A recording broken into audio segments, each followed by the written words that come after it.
अस्सलाम वालेकुम।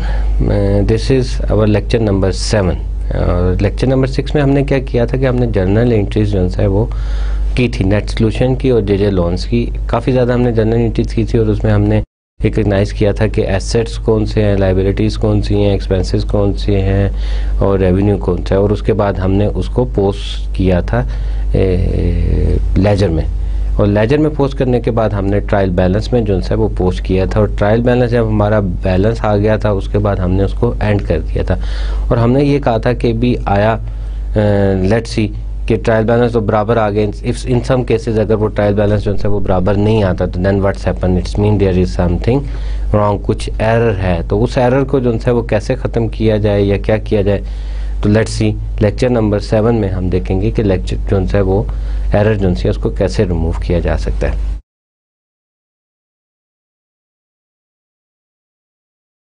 एरर क्या होती हैं? जो कॉज होती हैं, जो that is cause to not the equal the trial balance. तो वो क्या क्या वजूहत हो सकती हैं जिसकी वजह से आपका ट्रायल बैलेंस जो है वो इक्वल नहीं आता। Number 1 is the failure to record a transaction और टू पोस्ट ए ट्रांजैक्शन। ऐसा हो सकता है कि आपने कोई ट्रांजैक्शन जो है वो रिकॉर्ड ही ना की हो।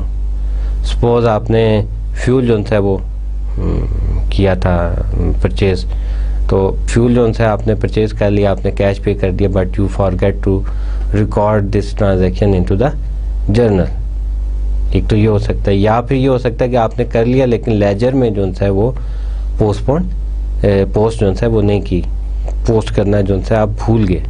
तो नंबर 1 कंडीशन जो हो सकती है, recording the same wrong amount for the both the debit and the credit part of the transaction. आपने ट्रांजैक्शन कर ली लेकिन उसमें क्या हुआ कि आपने क्या किया कि सपोज आपने $75 जो है पे किए थे गैसोलीन के लिए, तो आपने क्या किया कि 75 की बजाय 175 जो है वो कर दिया, राइट। कि रॉन्ग अमाउंट जो है वो बोथ डेबिट और क्रेडिट साइड पे जो है वो मेंशन कर दी। जितनी अमाउंट आपने पे की थी उतनी नहीं जो है आपने पोस्ट की थी। Record the same transaction more than once. एक ट्रांजैक्शन आपने लिखी, आपने जो है ट्रांजैक्शन जो है वो की जर्नल में, और थोड़े दिनों के बाद आपको याद नहीं रहा और पहले आपने जो है वो क्रेडिट पे किया था और वही ट्रांजैक्शन आपने सम टाइम डेबिट में कर दी। अगेन जो है वो डेबिट मीन कि आपने कैश पे कर दी। तो क्या हुआ कि आपने जो है वो अमाउंट जो है वो दोबारा पे कर दी। सपोज आपने क्या किया था कि ऑफिस इक्विपमेंट जो है वो बाय किया था। अब आपने बाय किया सेकंड को जब बाय किया तो आपने जो है इनवाइस वगैरह आते आते जो है वो लेट होगी, या आपने जो है इनवाइस नहीं आई, आपने जो है कहा कि ठीक है मैं जो है फैक्ट कॉपी मंगवा के जो है उसको इंटर कर लेता हूँ। उसके बाद आपने वो ट्रांजैक्शन इंटर कर ली। अब उन्होंने बाय पोस्ट जो है आपको इनवाइस भिजवाई और 12 दिसंबर क्या हुआ, आपको इनवाइस मिली। आपने इनवाइस जो है वो जब आपके पास इनवाइस आई तो आपको याद नहीं था कि आपने जर्नल एंट्री की थी कि नहीं की थी, आपने उस जर्नल एंट्री को दोबारा कर दिया। तो वो भी काज बनती है किससे, आपका जो है ट्रायल बैलेंस इक्वल ना आने के। नंबर 4 में क्या होता है कि posting a part of the transaction correctly as a debit और the credit but the wrong amount. अब क्या किया कि एक ट्रांजैक्शन आपने कर ली, रिकॉर्ड की, उसकी डेबिट साइड तो आपने सही पुट कर दी और क्रेडिट साइड जो है उसमें आपने क्या किया कि अमाउंट गलत पुट कर दी। सपोज आपने क्या किया, ऑफिस इक्विपमेंट जो है वो परचेज किया, तो ऑफिस इक्विपमेंट आपने परचेज किया 2000 का, ऑफिस इक्विपमेंट आपने कर दिया 2000, राइट। और उसके बाद आपने क्या किया कि कैश अकाउंट जो है वो 2000 की बजाय 200 से जो है आपने क्रेडिट कर दिया। तो इन दिस केस भी क्या होगा कि आपकी जो है वो ट्रायल बैलेंस जो है वो इक्वल नहीं आएगा, क्योंकि आपने जैसे हमने जो है प्रीवियस लेक्चर में डिस्कस किया था कि double entry book keeping system में क्या होता है कि जितनी अमाउंट से डेबिट हो रहा है उतनी अमाउंट से ही क्रेडिट हो रहा है। जितने रिसोर्सेज हैं उतने ही रिसोर्सेज प्रोवाइड किए जा रहे हैं। देने वाली चीज़ और लेने वाली जो है वो इक्वल ही होंगे। जितनी का आपके पास फर्नीचर है उतने ही पैसे आप पे कर रहे हैं। अगर आपने कैश उतना पे नहीं किया तो इट्स मीन कि आप क्रेडिट पे ले रहे हैं। तो समटाइम ये भी होता है कि आपने क्या किया कि फर्नीचर जो है या इक्विपमेंट जो है वो परचेज कर लिया 2000 का, आपने 1000 कैश दे दी और बाकी 1000 अमाउंट जो है आप अकाउंट पेबल में मेंशन करना भूल जाते हैं, तो ये भी काज बनता है आपका ट्रायल बैलेंस के एरर में आने का। अब इसको करेक्ट क्या किया जाता है? Correction of the error, journal entries is incorrected but not posted. तो जर्नल एंट्री जो है वो इनकरेक्टेड थी, लेकिन उसको जो है वो पोस्ट जो है वो नहीं की गया। Draw a line through the error and insert the correct title of the amount. तो उसे एक आप लाइन ड्रॉ कर सकते हैं और करेक्ट जो है वो उसका टाइटल जो है वो पुट कर सकते हैं। तो अब क्या हुआ कि जी आपने क्या किया कि जी journal entry is correct but post incorrectly, कि जर्नल एंट्री आपने सही की थी लेकिन उसको पोस्ट जो है वो गलत कर दिया था। Draw line through the posted error and post correctly, कि आप उस पर जो है एक लाइन जो है ड्रॉ कर देंगे और उसको जो है करेक्टली जो है वो पोस्ट कर देंगे। जर्नल एंट्री आपने गलत की, journal entry is incorrect and posted, incorrect की और उसके बाद आपने उसको पोस्ट कर दिया। क्या किया कि आपने जर्नल एंट्री की एक तो गलत की और उसके बाद उस गलत एंट्री को भी पोस्ट कर दिया। तो आप क्या करेंगे कि आप उस जर्नल एंट्री को दोबारा करेंगे और दोबारा से उस एंट्री को जो है वो पोस्ट करेंगे। अब हम इसकी कुछ एग्जांपल जो है वो ले लेते हैं कि अगर एक एंट्री जो है वो रॉन्ग कर दी आपने, इनकरेक्ट की, तो उसका क्या इफेक्ट होगा और उसको कैसे जो है वो करेक्ट किया जाएगा। On May 5th a purchase of the office equipment on account was incorrectly journalized and posted as shown। अब 5th मई को क्या किया था कि ऑफिस इक्विपमेंट जो है वो परचेज किया गया था ऑन अकाउंट, क्रेडिट पे परचेज किया गया था, was incorrectly journalized and posted. Journal entry क्या की, डेट आपने सही मेंशन कर दी। अब ऑफिस इक्विपमेंट की बजाय आपने क्या लिख दिया, सप्लाईज कर दिया। सप्लाईज 12,500 और अकाउंट पेएबल आपने जो है वो क्रेडिट कर दिया। अब आपने यहाँ पे करना क्या था कि आपने ऑफिस इक्विपमेंट को डेबिट करना था। Office equipment is your asset, office equipment को आपने डेबिट करना था और अकाउंट पेएबल को आपने क्रेडिट करना था। आपने क्रेडिट तो ठीक किया, लेकिन जो आपने डेबिट किया है दैट इज सप्लाई, वो सप्लाई नहीं होना चाहिए था, that should be the office equipment. अब इस एंट्री को करेक्ट जो है वो कैसे किया जाएगा, अब इस एंट्री को करेक्ट कैसे करेंगे कि अच्छा अब तो आपने ये एरर जो है वो फाइंड कर ली कि जी ऑफिस इक्विपमेंट डेबिट होना चाहिए था और गलती से क्या हो गया, सप्लाईज हो गया। तो ऑफिस इक्विपमेंट को ही आप डेबिट कर देंगे, दैट इज 12,500 और क्रेडिट किसको करेंगे, क्रेडिट करेंगे आप सप्लाई को, क्रेडिट करेंगे सप्लाई को, क्योंकि सप्लाई आपने रॉन्ग डेबिट कर दी थी। अब रॉन्ग जो उसको करेक्ट करने के लिए आपने क्या किया कि उसको क्रेडिट कर दिया।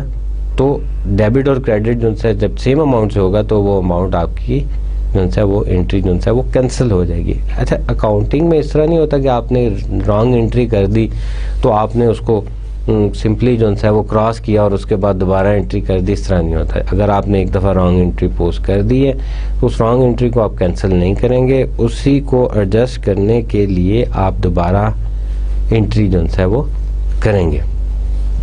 तो आई होप कि ये एंट्री जो है आपको समझ आ गई होगी। इसके बाद जो है वो हम देखते हैं financial analysis and interpretation, compare an item in a current statement with the same item in the prior statement is called horizontal analysis। horizontal analysis इसको कहा जाता है अगर एक ही आइटम को कंपेयर किया जाए प्रीवियस को और प्रेजेंट को। तो अब क्या किया गया है कि ये कंपेयर किया जा रहा है कि इनकम स्टेटमेंट, अब आप यहाँ पे ये देखें कि इनकम स्टेटमेंट हमारे पास क्या थी 2005 की और 2006 की। यहाँ पे हमारे पास इनकम स्टेटमेंट अवेलेबल है। 2005 में फ़ी अर्न कितनी थी, ये कंपनी की एग्जांपल दी है, डैट इज़ 150,000 और 2006 में कितनी 187,500। तो थर्ड कॉलम है ये आपको शो कर रहा है अमाउंट इंक्रीज, अमाउंट कितनी इंक्रीज हुई 37,500 और जो से इंक्रीज और डिक्रीज परसेंटेज जो है वो कितनी है, दैट इज़ 25%। ऑपरेशन एक्सपेंसेस इसी तरह उन्होंने ऑपरेशन एक्सपेंसेस को देखा, वेजेस कितनी थी 45,000 2005 में थी, अब वेजेस इंक्रीज़ होगी, मे भी उनकी सैलरी इंक्रीज़ कर दी गई हो या नंबर ऑफ एम्प्लॉइज़ जो है वो इंक्रीज़ हो गया हो, तो वेजेस कितनी इंक्रीज़ हुई 15,000 अमाउंट से जो है वो वेजेस जो है वो इंक्रीज़ हुई, that is the 33% from previous year.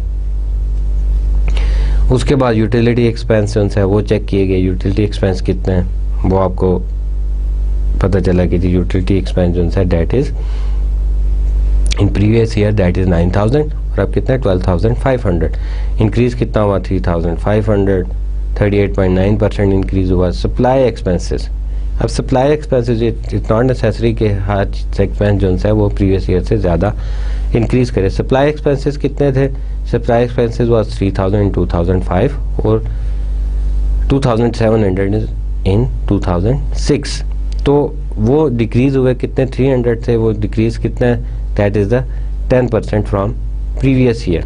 Miscellaneous expenses जो है वो आपके इंक्रीज़ हुए, how much 500 amount that is increase in 27.8%।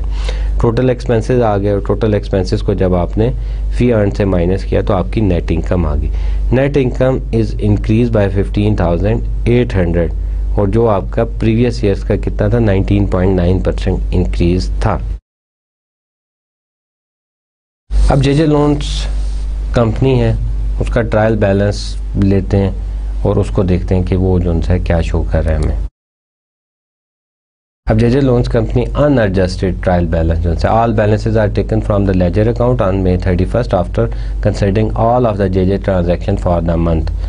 अब हमारे पास क्या है कि ये आप देख सकते हैं कि जो बैलेंस है डेबिट साइड का और क्रेडिट साइड का दैट इज़ 21,900 एंड 21,900। कैश जो है कितना that is 3,925, account receivable 75, tool and equipment 2,650, truck 15,000, note payable 13,000, account payable 150, capital stock 8,000, dividend 200 और sales revenue 750 and gasoline expenses is 50। अब ये हमारा बैलेंस जो है वो इक्वल आ गया। अब अकाउंटिंग साइकिल जो है उसको लेते हैं कि जस्ट रिवाइज इट कि हमने क्या किया कि जर्नलाइज द ट्रांजैक्शन, कि हमने जर्नल में उसको ट्रांजैक्शन को रिकॉर्ड किया and then we post the entry into the ledger account. तो उसके बाद हमने जो जर्नल में एंट्रीज की थी उसको हमने लेजर अकाउंट में पोस्टपोन कर दिया। क्या किया कि जो इंडिविजुअल अकाउंट्स थे, लेजर अकाउंट क्या शो करता है that shows you the individual account of the each item का इंडिविजुअल अकाउंट शो करता है। उसके बाद हमने क्या किया कि we prepare the trial balance हमने प्रिपेयर किया। लेट्स ट्रायल कि जो भी एंट्री, ट्रायल बैलेंस क्या शो करता है कि आपको ये बता देता है अगर तो वो इक्वल नहीं आ रहा तो इट्स मीन कि आपने गलती की है, आपने वो गलती हमने जो है अभी लेक्चर के शुरू में जो है वो रिवाइज की थी कि कितनी एंट्रीज आपने की, कितनी उसमें करेक्ट हुई, कितनी रॉन्ग हुई। तो वो ट्रायल बैलेंस आपको बता देता है कि एंट्री जो है वो कैसे आया, आपका बैलेंस इक्वल है कि नहीं इक्वल। अगर इक्वल है तो इट मीन आपने एंट्री सही की, अगर नहीं इक्वल तो फिर आपको एरर फाइंड करनी पड़ेगी। उसके बाद क्या होता है make end of the year adjustment. End of the year adjustment की हम बात करेंगे कि एंड ऑफ ईयर एडजस्टमेंट में क्या क्या किया जाता है कि वो क्या होती हैं। उसके बाद प्रिपेयर एडजस्टेड ट्रायल बैलेंस बनाया जाता है। उसके बाद फाइनेंशियल स्टेटमेंट जो है बनाई जाती हैं और उसके बाद हम क्या करते हैं कि जब फाइनेंशियल स्टेटमेंट बन जाती हैं तो फिर हम क्लोज करते हैं, generalized and posting closing entry, कि वो जो अकाउंट्स हमारे टेम्परेरी अकाउंट्स जो उनसे ओपन हुए होते हैं उनको हम पोस्ट कर देते हैं, उनकी जर्नल एंट्रीज करके उनको पोस्ट कर दिया जाता है। और उसके बाद हम एट द एंड क्या करते हैं प्रिपेयर आफ्टर क्लोजिंग एंट्री करने के बाद हम अगेन जो है ट्रायल बैलेंस जो है वो बनाते हैं। तो दीज आर द 8 स्टेप्स जो है अकाउंटिंग साइकिल को जो है वो शो करते हैं। पहले भी हमने पढ़ा था और अभी तक हमने इसके जो है वो 3 स्टेप्स जो है वो किए हैं, जर्नलाइज, लेजर और ट्रायल बैलेंस। और अब उसके बाद end of the year adjustment जो है वो आगे जाके हम आगे लेक्चर्स में जो है वो करेंगे। फिर उसके बाद एडजस्टेड एंट्रीज करेंगे, इनकम स्टेटमेंट बनाएंगे, क्लोजिंग एंट्रीज करेंगे और फिर क्लोजिंग ट्रायल बैलेंस जो है वो बनाएंगे। चैप्टर नंबर 3 जो है दैट इज़ एंड। उसके बाद हम चैप्टर नंबर 4 स्टार्ट करते हैं और 4 में देखते हैं कि 4 जो है हमें किस साइड पे जो है वो लेके जाता है। 4 चैप्टर जो है एक्चुअली बेस करता है that is the accrual and the defer. Accrual और डेफर जो है इसको हम डिटेल से पढ़ेंगे कि अक्रूवल क्या होता है और जो है डेफर्ड एक्सपेंसेस जो है वो आपके क्या होते हैं।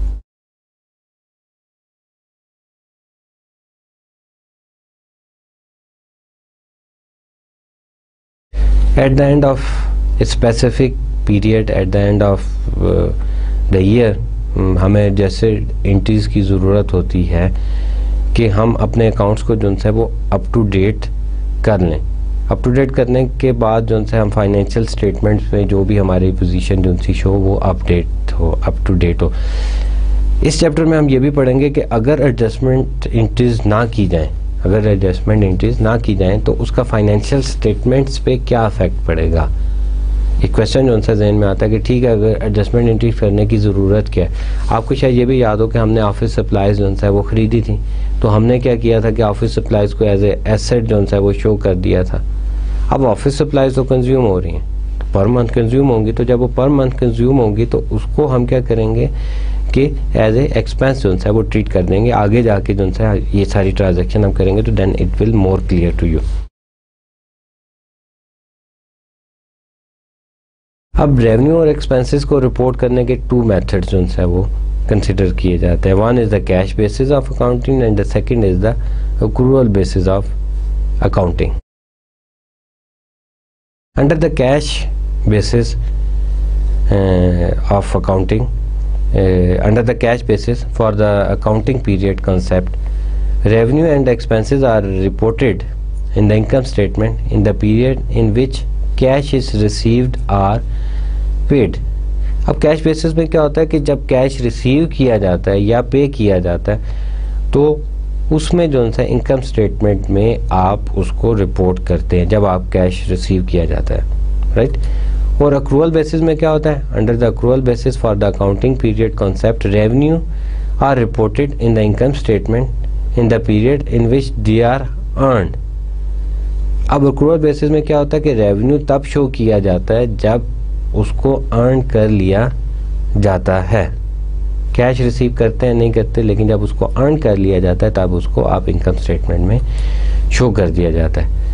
तो हम यूजली जो है अक्रूवल बेस अकाउंटिंग पे जो है वो बिलीव करते हैं, अक्रूवल बेस अकाउंटिंग करते हैं। अक्रूवल बेस अकाउंटिंग में क्या होता है, revenue reported when earn, expenses reported when incurred और properly match revenue and expenses and determine net income. तो मैच किया जाता है, जैसे हमने पिछले लेक्चर में पढ़ा था कि जो मैचिंग है प्रिंसिपल और रियलाइजेशन प्रिंसिपल जो है हमने पढ़ा था कि जो है इनकम तब जो है रिकॉर्ड की जाती है जब वो अर्न कर ली जाती है, और जो है एक्सपेंसेस तब रिकॉर्ड किए जाते हैं जिस महीने में वो एक्सपेंसेस किए जाएं। अब इनकम आप अर्न कर लेते हैं या रेवेन्यू जो है वो आप अर्न कर लेते हैं तो आप उसको रिकॉर्ड कर लेते हैं। आपको कैसे पैसे नहीं मिल रहे लेकिन फिर भी आप उसको रिकॉर्ड कर लेते हैं, और जो एक्सपेंसेस हैं वो इंकर्ड हो चुके हैं, अगर आपने पे नहीं भी किए तो तब भी आपके एक्सपेंसेस जो है वो रिकॉर्ड होंगे। और एक्रूवल बेस्ड अकाउंटिंग में क्या होता है, it's required the adjustment entries at the end of the period. At the end of period में क्या होता है कि एडजस्टमेंट एंट्रीज की जो है वो ज़रूरत पड़ती है। अब मैचिंग कंसेप्ट जो है sports report revenue and related expenses in the same period. अब एक हम एग्जांपल जो है इसमें करते हैं, दिस इज़ वेरी इंटरेस्टिंग, जिससे आपको ये क्लियर हो जाएगा कि मैचिंग प्रिंसिपल जो है मैचिंग कॉन्सेप्ट जो है वो क्या होता है।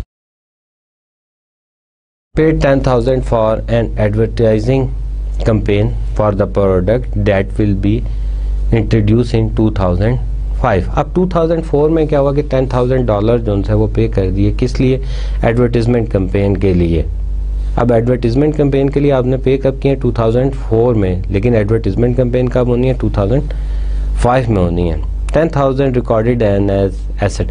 जो भी एक्सपेंसेस आप प्रीपेड करते हैं बिफोर उन एक्सपेंसेस को कंज्यूम कर लिया जाए तो वो आपका एसेट ट्रीट किया जाता है। जैसे सप्लाईज़ की बात हुई थी तो हमने क्या कहा था कि सप्लाईज़ जो सी हैं वो क्या है, आपका एसेट्स हैं। तो इसी तरह आपने एक्सपेंस प्रीपेड कर दिया। अब प्रीपेड मतलब आपने पहले पे कर दिया, अब उस एक्सपेंस ने कंज्यूम कब होना है, डेट इज़ इन 2005। तो पहले आप उसको एज एन एसेट जो है वो शो करेंगे। सोल्ड एडवर्टीजमेंट प्रोडक्ट जो है वो 2005 में सोल्ड होगी। और अब आपने क्या किया कि 10,000 एक्सपेंस जो है वो शो किया किसमें, 2005 में, टू मैच द रेवेन्यू। आपने पहले पे कर दिया था, लेकिन अब वो रेवेन्यू कब जनरेट कर रहा है, वो एडवर्टीजमेंट शो हो रही हैं कब, 2005 में। अब 2005 में शो हो रही हैं तो इसका मतलब ये है कि ये रेवेन्यू भी 2005 में जब एडवर्टीजमेंट शो होंगी तो तभी जनरेट करेगा, इस उसके बाद जनरेट करेगा। एंड तो तब आपने क्या किया कि उस एसेट्स को एज एन एक्सपेंस जो है वो शो कर दिया। Unadjusted trial balance. अब ट्रायल बैलेंस पे जब हम जाते हैं तो this is the unadjusted trial balance, जिसमें हमने एडजस्टमेंट अभी नहीं की। तो अब एडजस्टमेंट किस किस तरह की आ सकती हैं और किन किन चीज़ों पे एडजस्टमेंट करना जो है वो ज़रूरी होती हैं, लेट्स सी। ये तो हमारे पास एसेट्स आ गए, राइट। पहले भी हम आपको बताया था कि these are the asset, these are the liabilities, and then owner equity, stock holder equity, उसके बाद आपके पास रेवेन्यू, फी अर्न्ड रेवेन्यू आ गया, एंड देन द एक्सपेंसेस। उसके बाद आपने देखा कि जो ट्रायल बैलेंस है that is equal. Trial balance जो है 42,600, 42,600। इसका मतलब ये है कि आपने जो भी जर्नल एंट्रीज की थी और उसको लेजर में जो है वो पोस्ट किया था, उसमें कोई प्रॉब्लम जो है वो नहीं है, आपका इक्वल आ गया।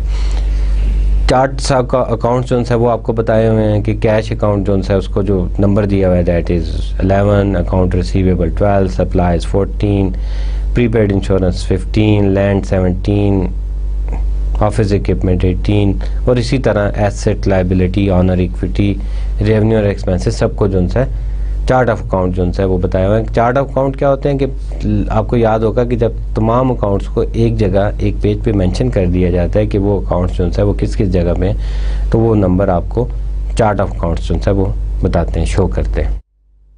डेफर्ड एक्सपेंसेस की बात करते हैं। डेफर्ड एक्सपेंसेस और प्रीपेड एक्सपेंसेस की बात हो रही है, ऐसे एक्सपेंसेस जो आपने पहले पे कर दिए थे, अभी आपने उनको कंज्यूम नहीं किया था। तो some of these supplies have been used, जो आपने सप्लाई जो है 2000 की परचेज की थी और जिसको आपने एज एसेट शो किया था on 31 December, account reveal that 760 of the supplies are on hand. अब वो ये बता रहे हैं कि जो भी आपने सप्लाईज जो है वो अकाउंट जो है वो चेक किया, उसके बाद पता चला कि ये जो 2000 की सप्लाईज शो हो रही हैं ये एक्चुअली 2000 की नहीं है। इसमें से बाकी सप्लाईज जो बैलेंस है दैट इज़ 760, और 760 के अलावा बाकी जितनी सप्लाईज हैं वो आपकी कंज्यूम हो गई हैं। तो अब ये कंज्यूम हो गई हैं तो इसकी हमें एडजस्टमेंट एंट्री जो है वो करनी पड़ेगी। अब सप्लाईज का बैलेंस ट्रायल बैलेंस में क्या आ रहा था, दैट इज़ 2000, राइट। उसके बाद आपने माइनस किया कि सप्लाईज 31 दिसंबर को ऑन हैंड कितनी है, दैट इज़ 760, और सप्लाई यूज्ड हमारे पास जब हम माइनस करेंगे तो हमारे पास सप्लाई यूज आ जाएगा 1240। अब आप क्या करेंगे कि इसकी जर्नल एडजस्टमेंट एंट्रीज करेंगे। एडजस्टमेंट एंट्रीज क्या होगी कि अब वो जो सप्लाईज जो है आपकी यूज़ हो गई हैं उसको आप क्या करेंगे, एज एक्सपेंस जो है वो शो कर देंगे, दैट इज़ 1240। जो भी आपका बैलेंस आपने कंज्यूम किया था 31 दिसंबर तक, वो आप एज एक्सपेंस शो कर देंगे, सप्लाई एक्सपेंसेस। और एज एक्सपेंस था, एक्सपेंस जब भी इंक्रीज होता है तो डेबिट करते हैं, और वो एसेट जो आपका एज ए सप्लाई आपने शो किया था वो एसेट रिड्यूस हुआ है, कंज्यूम हो गया। जब एसेट रिड्यूस होता है या कंज्यूम होता है या डिक्रीज होता है तो आप उसको क्या करते हैं, क्रेडिट कर देते हैं। You will credit it in the same amount 1250। उसके बाद आपने क्या किया कि यहाँ पे रेफरेंस जो है वो पुट कर दिया अकाउंट्स का कि सप्लाईज का कितना है, दैट इज़ 55, और सप्लाई एक्सपेंस का, और सप्लाई का कितना है, दैट इज़ 14। उसके बाद आपने इन्हीं को टी अकाउंट में जो है वो पोस्ट कर दिया। टी अकाउंट्स में सप्लाईज जो है सप्लाईज पे पोस्ट किया, और वहाँ पे आपके पास डेबिट बैलेंस था ऑलरेडी 2000 का, और क्रेडिट आपने कर दिया 31 दिसंबर को 1250 कंज्यूम हो गई और अब आपके पास बैलेंस कितना बचा, दैट इज 760। सप्लाई एक्सपेंस पे जाते हैं। सप्लाई एक्सपेंस आपका जो है वो कितना था, दैट इज बैलेंस जो है वो 800 का था। आप सप्लाईज आपने और कंज्यूम कर ली, दैट इज 1240। तो 1240 अब आपका सप्लाई एक्सपेंस जो है वो 2040 जो है वो शो कर रहे हैं। अब उसके बाद क्या हुआ कि आपने इंश्योरेंस जो है वो प्रीपेड की थी, 2 साल की इंश्योरेंस आपने 24 मंथ की इकट्ठी पे कर दी थी और मैंने आपको उस वक्त बताया था कि ये आप एज एन एडवांस पे कर रहे हैं, डेफर्ड एक्सपेंसेस हैं और प्रीपेड एक्सपेंसेस हैं, तो इट मीन कि आपने पहले पे कर दिया था उसको, तो वो आपके एसेट शो हो रहे थे। The prepayment of for 24 month of the insurance does not reflect that the December insurance has theoretically expire. तो अब वो जो इंश्योरेंस आपने पे की थी 24 मंथ्स की, तो अब उसमें कह रहे हैं कि जो आपकी इंश्योरेंस है दिसंबर की वो शो नहीं हो रही, दिसंबर के एक्सपेंस जो है वो शो नहीं हो रहे। तो अब आप क्या करेंगे, 31 की डेट डालेंगे एडजस्टमेंट एंट्री की, इंश्योरेंस एक्सपेंसेस शो करेंगे। इंश्योरेंस एक्सपेंसेस अगर आपने 2424 मंथ के दिए हैं तो इसका मतलब ये हुआ कि आपके 1 मंथ के एक्सपेंसेस कितने होंगे, 100।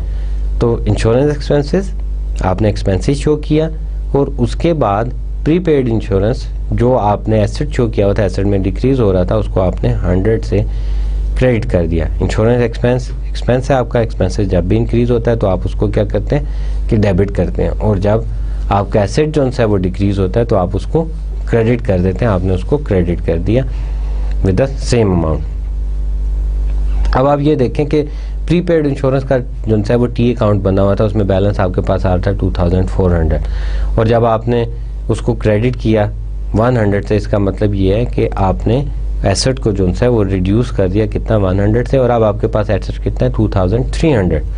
इंश्योरेंस एक्सपेंसेस आपके पास पहले नहीं शो हो रहे थे, अब इंश्योरेंस एक्सपेंसेस जो है वो 100 के आप 31 दिसंबर को शो कर रहे हैं और उसी तरह आपने रेफरेंस जो है वो पुट कर दिया।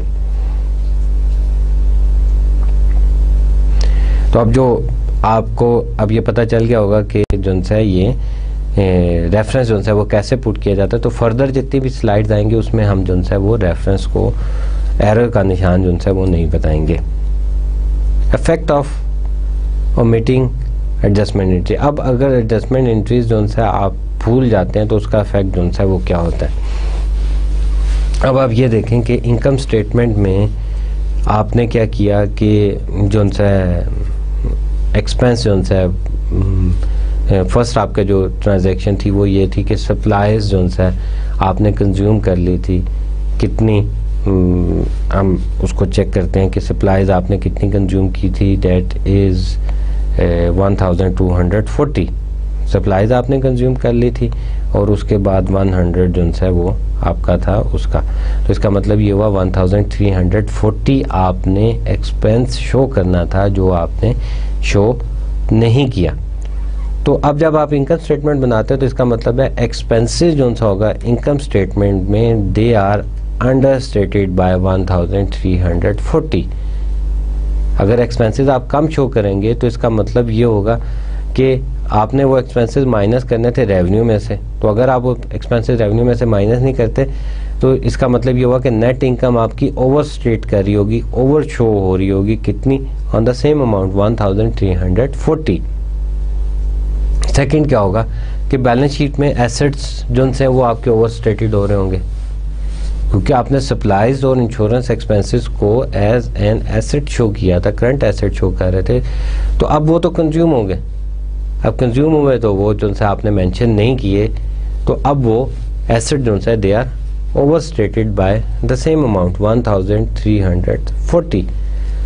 उसके बाद क्या हुआ कि अब ये एक छोटी सी एरर है जिसका इफेक्ट आपका इनकम स्टेटमेंट में भी आ रहा है और बैलेंस शीट में भी आ रहा है। तो बैलेंस शीट में जाके देखते हैं तो बैलेंस शीट में क्या हुआ कि एसेट का तो मैंने आपको बता दिया ओवर स्टेटेड हो गया। अब लायबिलिटी साइड पे क्या हुआ कि जब नेट इनकम जो है ओवर स्टेटेड आ रही होगी तो ऑनर इक्विटी भी ओवर स्टेटेड होगी with the same amount, honour equity भी ओवर स्टेटेड होगी with the same amount 1340। Income statement से जो हमारा बैलेंस आया वो हमने ऑनर इक्विटी में डाल दिया, वो भी ओवर स्टेटेड आ गया। तो this is one single error कि जो आपके प्रीपेड एक्सपेंसेस थे उसको आपने रिकॉर्ड नहीं किया था, तो उसका इफेक्ट जो है वो हमारे पास क्या आया था। डेफर्ड रेवेन्यू, अनअर्न्ड रेवेन्यू वो रेवेन्यू होते हैं जो आपने एडवांस में जो है रिसीव कर लिए।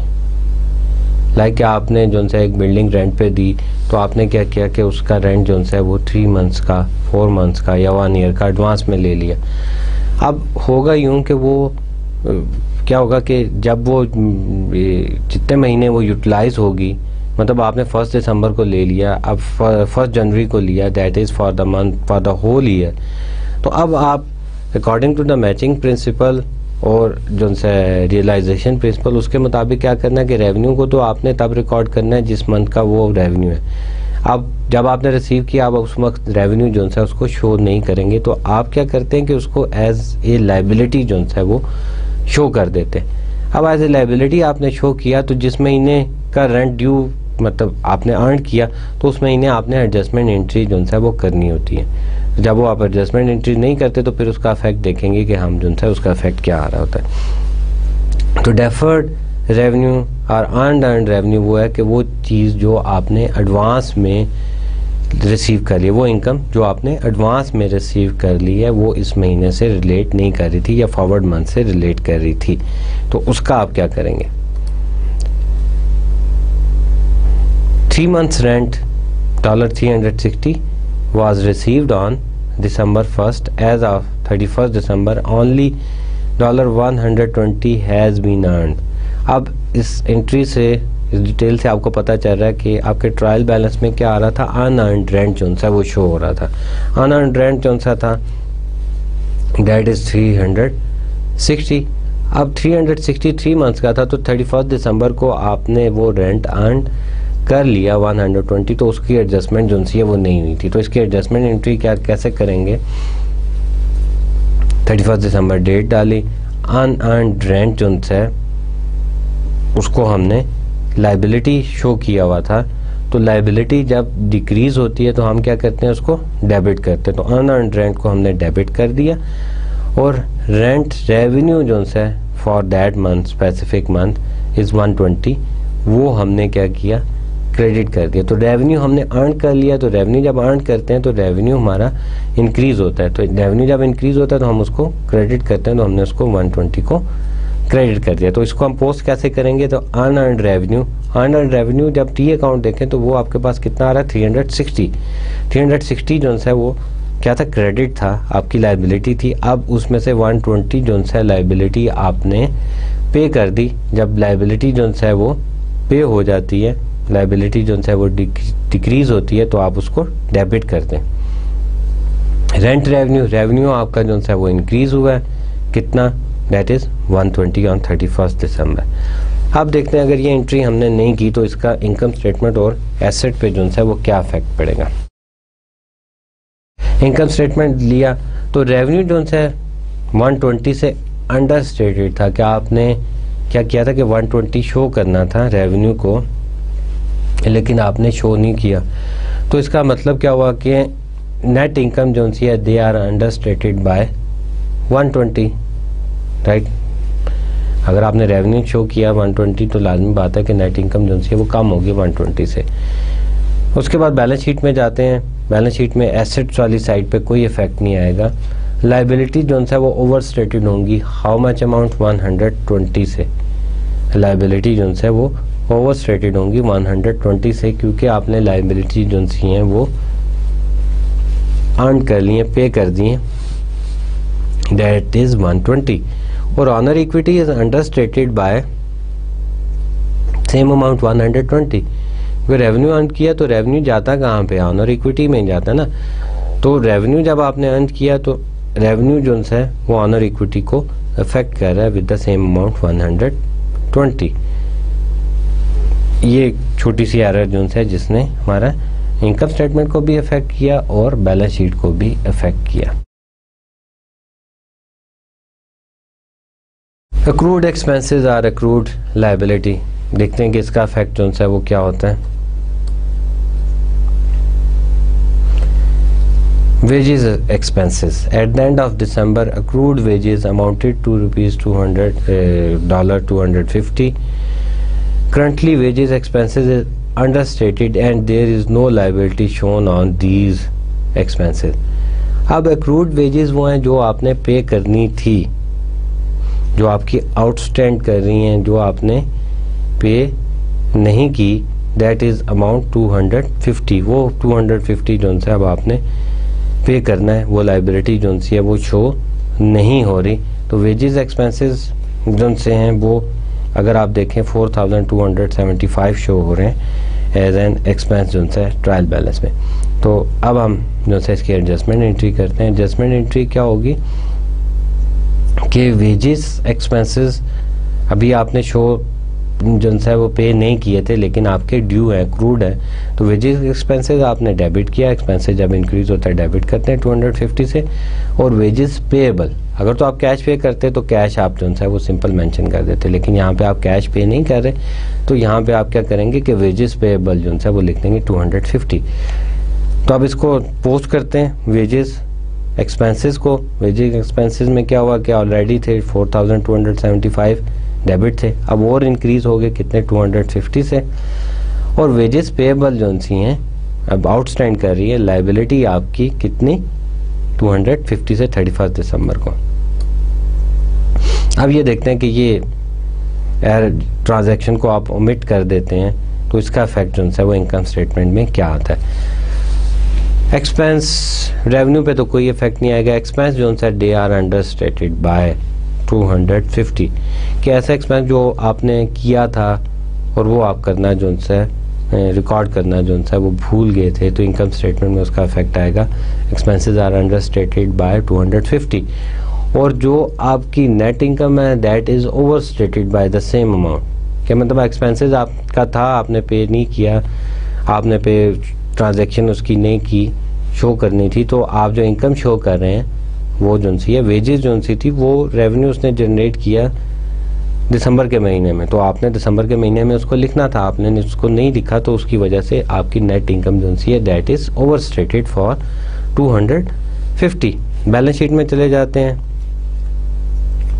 एसेट जो है उसमें कोई प्रॉब्लम नहीं है, करेक्टली स्टेट होंगे. लाइबिलिटी जो सी है they are under stated by 250. Liability आपकी जो है वो अंडर स्टेट कर रही होंगी, कम शो कर रही होंगी 250 से, क्योंकि अभी आपने वेजेस पे करनी है, वेजेस आपने पे नहीं की, वो 250 आपकी लाइबिलिटी है. और ऑनर इक्विटी क्या है कि जब आपकी नेट इनकम ओवर स्टेटेड होगी तो ऑनर इक्विटी भी ओवर स्टेट कर रही है बाय द सेम अमाउंट 250. क्योंकि यही बताया था कि जितने भी एक्सपेंसेस होते हैं वो ऑनर इक्विटी को क्या करते हैं, रिड्यूस करते हैं. तो वो आप इतने एक्सपेंसेस जो है वो पे नहीं किए तो ऑनर इक्विटी जो है वो आपकी ओवर स्टेटेड है, ओवर स्टेटेड शो कर रही है. नेक्स्ट जो है that is accrued revenue, accrued expenses. तो अक्रूड रेवेन्यू और अक्रूड एक्सपेंसेस को देखते हैं कि वो जो है उसकी एडजस्टमेंट एंट्रीज जो है वो कैसे की जाती हैं. अकाउंट रिसीवेबल जो है that is the accrued revenue. आपने जो है वो रेवेन्यू जो है वो अर्न कर लिया था लेकिन अभी आपने कैश जो है वो रिसीव नहीं किया. फ़ी अर्न जो है आपने फ़ी अर्न कर ली थी लेकिन अभी आपने कैश रिसीव नहीं किया. Net solution provided $500 in services during December for which the customer has not been billed. तो वो कहते हैं कि जी जो से नेट सोल्यूशन ने क्या किया था कि $500 की सर्विसेज जो है वो प्रोवाइड की थी लेकिन कस्टमर को बिल करना जो है वो भूल गए थे. तो ये आपका जो है एक अर्निंग जो है वो शो होना चाहिए थी जो है गलती से नहीं हो सकी. तो इसकी ट्रांजैक्शन देखते हैं कि इसकी जनरल एंट्रीज क्या होंगी. 31 दिसंबर को अकाउंट रिसीवेबल जो है अभी क्या हुआ कि जो है आपकी ने फ़ी जो है वो अर्न कर ली थी लेकिन बिल करना भूल गए थे. तो आपकी इनकम तो होगी दिसंबर की. अब अगर तो कैश जब हम रिसीव करते हैं तो हम क्या करते हैं कि cash account to fee earn जो है हम कर देते हैं. अब क्या हुआ कि कैश हमें नहीं मिल रहा तो हम क्या करते हैं कि अकाउंट रिसीवेबल $500 और फ़ी अर्न $500। फ़ी अर्न जो है वो भी $500 होगी, क्योंकि हमारे रेवेन्यू जो है वो इंक्रीज़ हो रहा है। रेवेन्यू इंक्रीज़ होता है तो क्रेडिट करते हैं, और account receivable is an asset, तो एसेट इंक्रीज़ होता है तो उसको हम डेबिट कर देते हैं।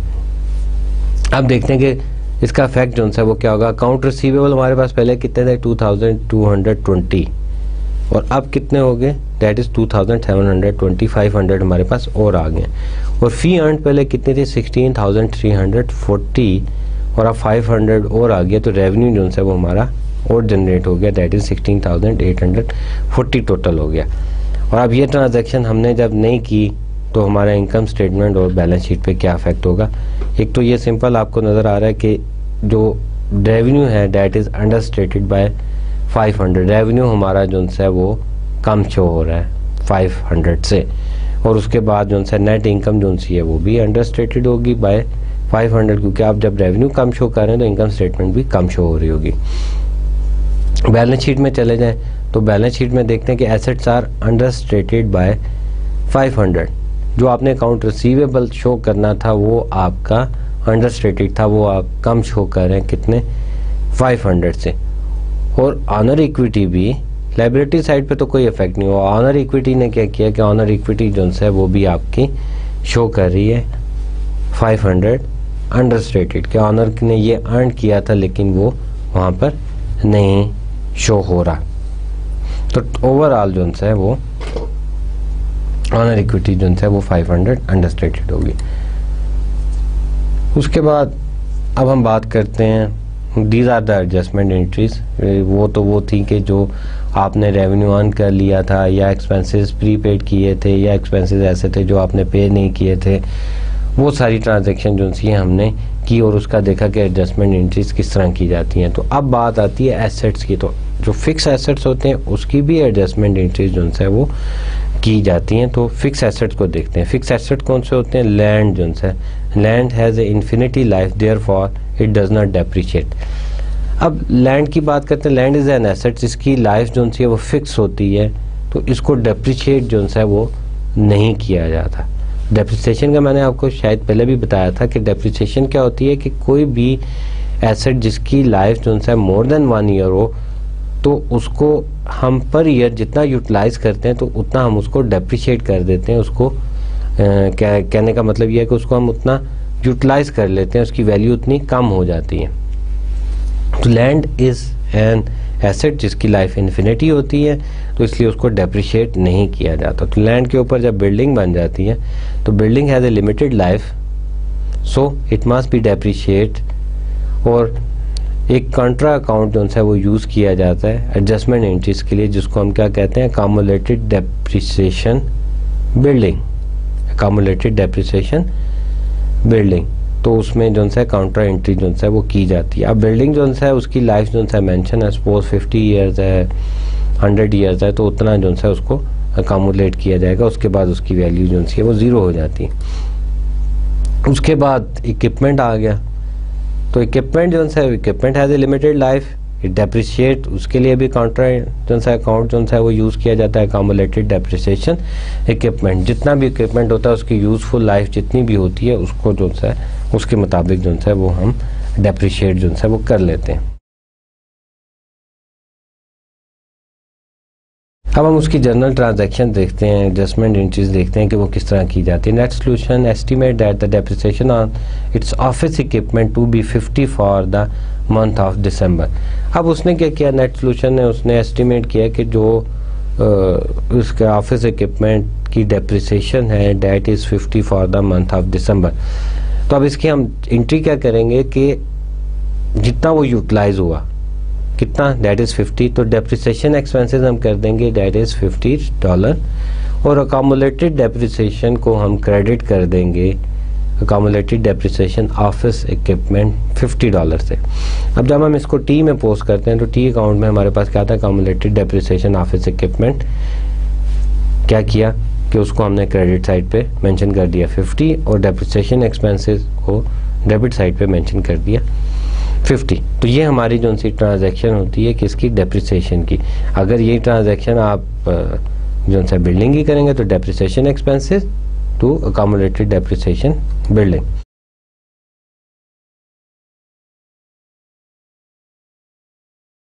अब क्या होगा कि इसका इफेक्ट क्या होगा, इस एंट्री का इफेक्ट जो है वो क्या होगा, net solution balance sheet would show the office equipment at cost less the accumulated depreciation.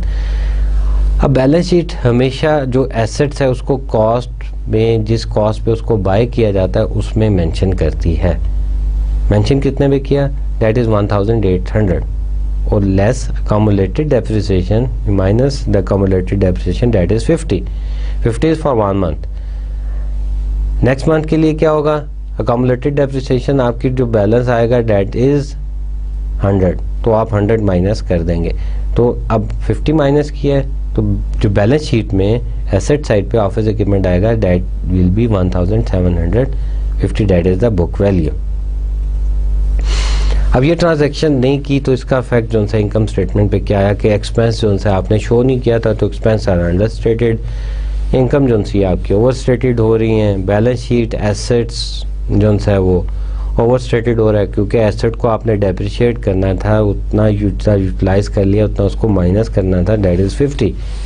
Liabilities उसमें कोई चेंज नहीं है। ऑनर इक्विटी ओवर स्टेटेड हो रही है क्योंकि एक्सपेंस आपने कम शो किया था तो इसलिए ऑनर इक्विटी जो है वो ओवर स्टेट हो रही है। कितनी अमाउंट है, दैट इज विद द $50।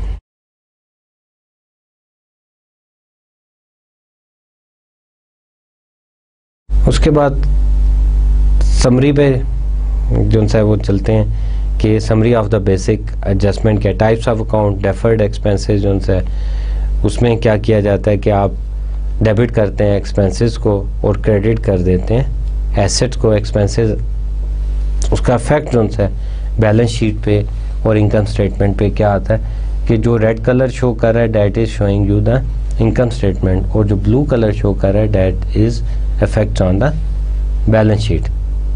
तो जब डेबिट एक्सपेंस करेंगे तो expenses understated and the net income overstate करेगा और क्रेडिट एसेट करेंगे तो assets are over stated and owner equity are over stated. Deferred revenue में क्या होता है कि लाइबिलिटीज जो है वो ओवर स्टेटेड होती हैं, डेबिट करते हैं लाइबिलिटीज को और ऑनर इक्विटी को आप जो है वो